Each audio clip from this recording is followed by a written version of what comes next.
né? Pô, tu tava falando do teu primo que é bolsonarista aí. É. E, porra, o bolsonarismo tá uma religião fodida, não tá, cara? Isso porque, assim, não tem mais. Não tem mais ligação nenhuma com a realidade, as paradas. Uma das grandes. Não tem ligação com a realidade mais, porque o bolsonarismo, cara, ele é baseado em crença e não em fatos. Uhum. Todos os dias você tem fatos para acreditar que esse presidente, ele traiu tudo aquilo que ele prometeu durante a campanha. Todos os dias você é bombardeado com esses fatos. Mas em gostar do Bolsonaro não está mais baseado em fatos, está baseado em uma crença. E quando você baseia isso numa crença e você chega com fatos para alguém que é bolsonarista e tudo mais, ele entra em dissonância cognitiva. Porque ele vai tentar fazer o possível para proteger aquela crença, para proteger aquele grupo, aquele círculo de amigos que ele tem agora, aquilo que ele brigou durante a eleição, entendeu? Então, quando você baseia algo em uma crença, né, e você tenta combater isso com fatos, é absolutamente impossível.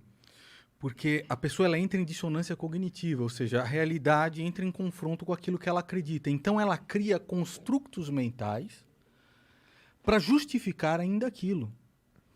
Então, o que nós estamos vendo hoje, cara? Nós estamos vendo hoje o pessoal do Bolsonaro votando junto com o PT pela improbidade administrativa. Improbidade administrativa. Você viu o Bolsonaro há pouco tempo ler uma notícia dizendo que Covid dá AIDS. Que é do Covid, não, perdão. A vacinação da AIDS, né? Quem pega tem AIDS, ok? Um absurdo, cara. De um site absurdo, que é Before It News. Que é um site... Eu só li a notícia. Ou seja, ele não é responsável por nada, cara. Ele não é responsável por nada. nada. Brasil, né, caralho? Uma das coisas é o seguinte, cara. Depois a gente entra no papo aí com o Monark. A liberdade, para mim, ela não é um valor absoluto. Ela sempre foi um valor relativo. Sempre. Nós temos que lutar pela liberdade, mas é sempre um valor relativo. Porque aquela frase diz o seguinte: a sua liberdade termina quando começa a do próximo. Se eu chegasse aqui e falasse pro seu cigarro de palha, cara, isso está me incomodando num ponto que eu vou embora daqui. Você apagaria, certo? Porque a gente entra num consenso. Uhum. Certo? Então, tá me entrando num ponto, cara. Você estaria me desrespeitando se eu fumasse isso. Eu acho, sabe? Você apaga. Se eu estivesse fazendo alguma coisa aqui, por exemplo, que incomodasse o lugar de vocês, ou incomodasse os teus funcionários aqui, que hoje os garotos cresceram. Quando eu cheguei, era o Monark me atendendo de chinelo em casa e tal. Fico contente de ter participado disso, do crescimento de vocês. Uhum. Mas se eu desrespeitasse um funcionário de vocês, como seria? A gente não ia gostar, né? Você não ia gostar e você ia falar assim, olha, cara, a sua liberdade acabou aqui, porque começa a liberdade de um funcionário meu. Então, cara, todos nós somos racionais de entender isso. Como um presidente pode ser inimputável por aquilo que ele fala, você tá entendendo? Nada é culpa do cara. Nada mais é culpa dele. Se você conversar hoje com um bolsonarista, não, mas tem que ver que o PT é pior.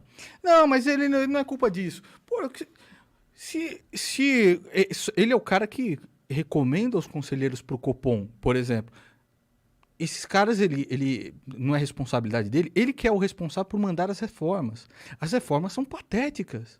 Patéticas.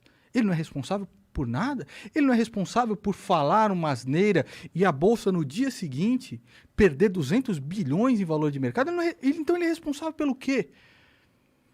Nós somos racionais em compreender, cara, que uma pessoa a qual foi dada tanto poder também foi dada grandes responsabilidades. É do Homem-Aranha, cara.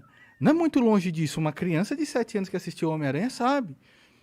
Então nós temos que ter responsabilidade pelas coisas, você está entendendo? Por todas as coisas, cara.